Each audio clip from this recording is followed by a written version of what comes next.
Obama, the alleged black messiah, became president, and he is a national failure.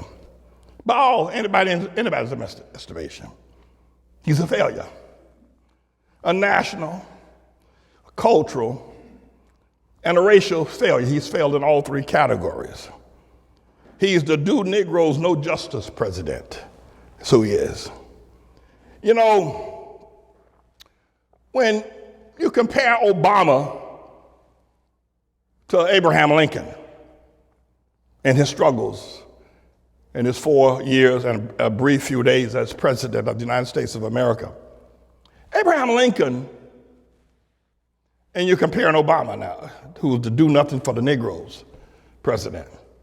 Abraham Lincoln was able at a time when nobody believed it was possible, pass the 13th Amendment, giving human and American citizenship rights to every black person, even while they were slaves. Abraham Lincoln. With a heavily, if you will, Southern, if you must, at the time, Democrat Congress and Senate was still able to get legislators in both houses to agree to give to the slaves under the 13th Amendment to the Constitution, the 13th time it was amended, give them citizenship rights. And in the 14th Amendment as well. Abraham Lincoln, that's what Abraham Lincoln did for the homeboys. We're talking about, well, what did Obama do? Well, not only did he do that, was he able to give them, but later wrote the Emancipation Proclamation, a great document compared to the Gettysburg Speech, where Abraham Lincoln wrote in a proclamation the emancipation of all colored Negroes and slaves in America, that they would, by the jurisdictional powers of the United States presidency, that they were declared free under the auspices of the Union services and the Union soldiers.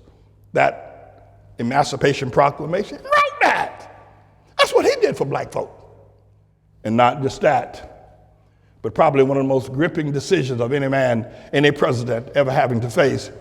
He brought America to a civil war and felt that it had to be done, that he would not pass the buck. He would not.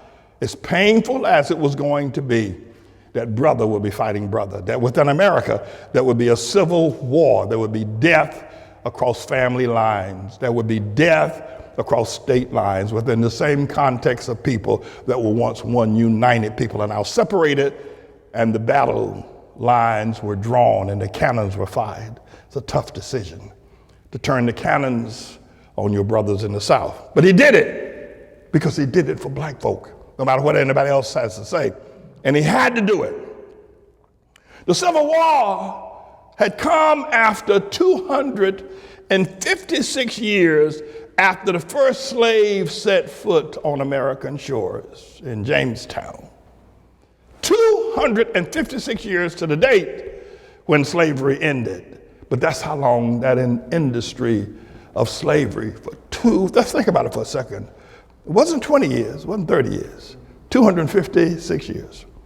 But you have to remember, if you're out there complaining and marching in the street with all these freaks out there, that the Jewish slavery in Egypt lasted 400 years. So I would think that when we compare apples to apples, we may need to come and say we got away light. And not that I'm praising slavery, but I think you need to know what I'm trying to help you compare Obama to Abraham Lincoln. Well, forget about him. Let's look at another president. Let's look at FDR, Franklin Delano Roosevelt, right? And Franklin Delano Roosevelt, in the midst of the only other event that has gripped America as grievous as the Civil War was the Great Depression. It started at the stock market crash of 1929, and it gripped America for 14 solid years with employment up above 25 to 29%. Soup lines every which way you look. People lost their jobs. People lost their lives, dying early. And Franklin Delano Roosevelt, when an economy unlike our economy today, had to figure a way how to bring America back from the brink of destruction. And America went to hell economically and stayed in hell, suspended in hell as an economic group for years. The soup lines continued. The begging, the no jobs, the brokenness, the poverty was all over everywhere. He himself reigned as president for more than 12 years, working on that process. Longest running president in the history of our nation. But in the midst of all of that, he brought the Jobs Act. He was able to get people jobs, the government funding those jobs and working with various congresspersons and legislators and businesses. And one of the great things that Franklin Delano Roosevelt did, though many would like to call it a socialist, quasi-communist act, was he instituted Social Security.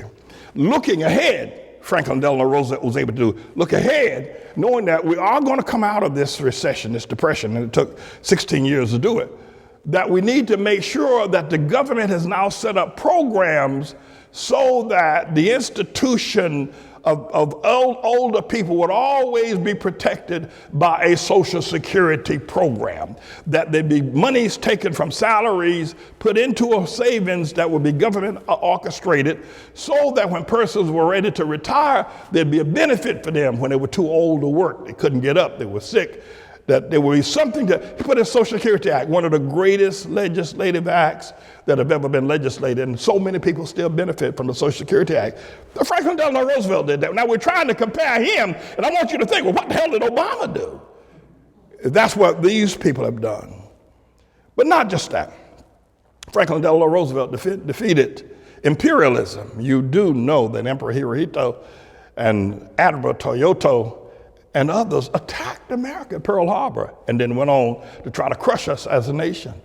The imperialist government of Japan, sun worshippers, the imperialists.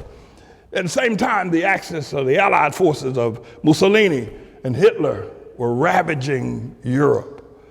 And Roosevelt was able to lead us into two wars that simultaneously fighting the Japs in the South Pacific and Nazism in Europe.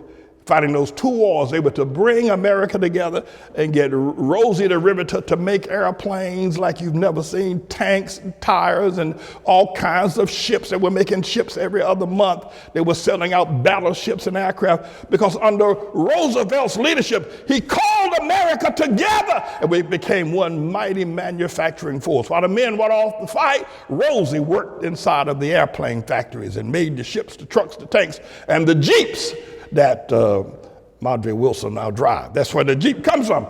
And so that they could have an easy access vehicle that could roll over all kinds of things and still take men into combat. Roosevelt did that. And then defeated imperialism. He defeated imperialism and he defeated Nazism and was able to do all of this while president. And so we're trying to figure out, well, no, he did all of that. My God, what has Obama done? That's what I want you to ask a question about.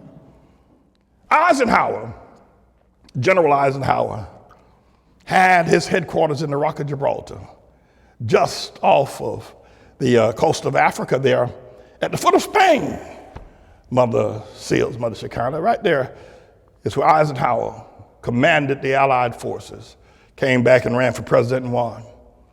And after Eisenhower being in Europe and driving in on the autobahns in Germany and in France and in Italy, the autobahns are superhighways. I remember traveling to Germany years ago. I lived with my friend Heinz Down, and we got on the German highway, which is like the interstate, called the Autobahn. And I think you go as fast as you want. He was driving like 90 miles an hour. And there's these long stretches of highways. And even the trains in Germany, the railroad tracks, the train speeds were up above 120 miles per hour. The structure, the travel structure in Germany and France was far above what America was. So Eisenhower saw that while he was in Europe and then put together what is now known as the interstate system. You want to travel west, leave New York, go across the George Washington Bridge, go to Interstate 80. There's not one stoplight between here and San Francisco till you cross the bay. Interstate 95, all the way from Hialeah in Florida, all the way up to Maine. and Interstate 70, Interstate 10, Interstate 40, Interstate 25, Interstate. He put together these interstate systems, replacing the old Route 66. And so travel in America became something, and you can enjoy the highways now. When you get out on the highway, you can travel, no stop signs, no stoplights. Accredit that to the infrastructure powers of Eisenhower. You look now at what Tribulation Trump is talking about and what Obama should have done. Our bridges are crumbling. Every time I drive across one, I don't know if I'm going to make it. The highways are buckling. They're not what they used to be. They need repair. Our tunnels leading into New York, Holland, and Lincoln, and other tunnels and bridges across America. A bridge up in Minneapolis failed not long ago. The Mianus Bridge up in Connecticut just collapsed one day on a Sunday. People driving across, the whole bridge fell, and people fell into the Mianus River going up to Stamford, Connecticut. Our bridges are crumbling, and every time you get on a highway and you cross a bridge, you better pray that God lets you get across that, because we don't know if they'll sustain themselves anymore. So we need infrastructure. Eisenhower was able to do it. What about Obama? What about Tribulation Trump? I'm going through this, but I thought y'all need to know about it. Just one more if I don't mind. Nixon, whatever you may think about Watergate, and he was, no more than, I think, what Donald Trump does now with foreign policy and the power of government would make Nixon look like he's not yet been born. But Nixon was a great orator. And Nixon opened up Red China. I'll never forget him standing there in Red China with an overcoat on, he and Pat.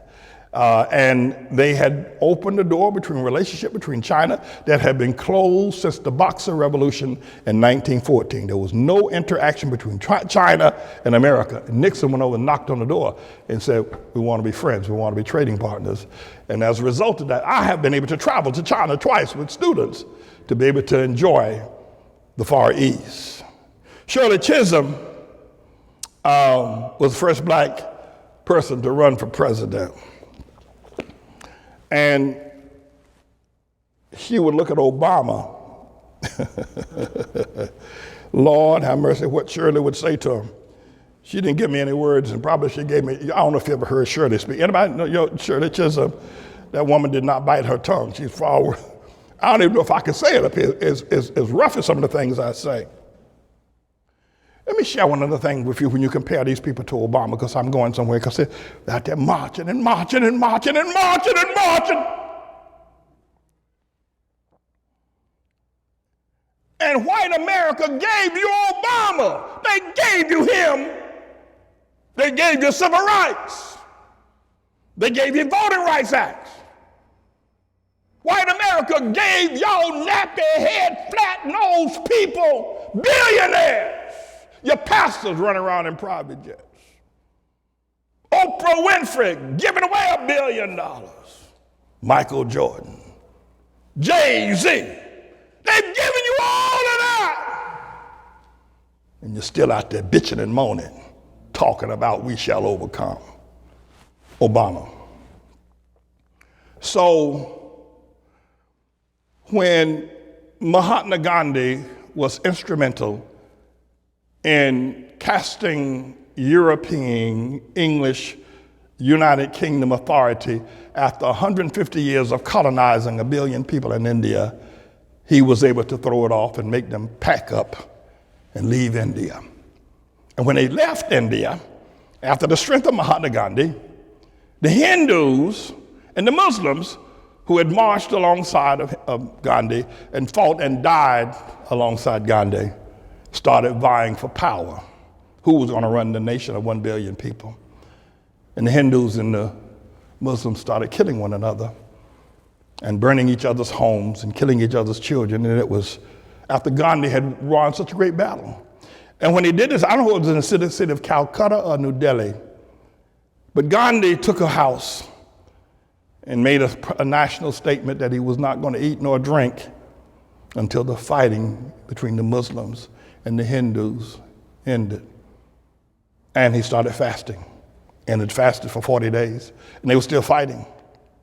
And it became very weak, until finally the news reports started getting to the fighting faction of the Hindus and the Muslims. We got to stop this. Our leader who gave us this independence, who gave us the leadership of our nation, now finds fault with us, and the only way he can fight us to stop us from fighting each other is to give his life through fasting. And he's going to die if we don't stop killing each other. We're going to kill him. If we don't stop killing Muslims and Hindus, we're going to kill Gandhi. So the Muslims and the Hindus made a pact, and they stopped fighting one another. Gandhi rose up and ate. When after Dr. King's march in 1963 on Washington, when I Have a Dream, y'all everybody know about that, he realized that poverty was a part of the American psyche. And he, I guess with prophetic vision, realized that also he had to let leaders know that if we get lifted up, and probably looking back at Frederick Douglass, who was really an elitist. Frederick Douglass did and said some things, but really he took a rich woman's money to run his printing press and was very affectionate towards white women, but I'll let that go. And he lived outside of the community of black people, Frederick Douglass did. So Dr. King took up an apartment, went to Chicago on the south side in the roughest neighborhood with the shooting, the drugs, the crime, the loud music. He moved his 4 children in Coretta into an apartment and lived there among the people, to live among the people. No security, no secret service, none of that. He just lived among the people, the drug dealers, the prostitutes, the pimps. He lived in south side of Chicago, trying to show what a true leader does and what's needed to relate to the people. That if the king is living in the neighborhood, maybe the women will stop prostituting, maybe the drug dealers stop pushing dope, and maybe the pimps will stop pimping, and the shooting will stop. If somebody like King would live among them, it must be a reason. But I have to tell you that during the 8 years Obama was president, from his time of his campaigning to the time of leaving, in Chicago, in that same region where Dr. King took an apartment for several weeks, 3,980 Hamite black people died from black on black crime. Everybody from a toddler sitting in the back seat of a car seat in her mother's car, a bullet came crashing through the window and into her head. To a beautiful young girl in the park, another bullet meant for a gangster hit her and killed her.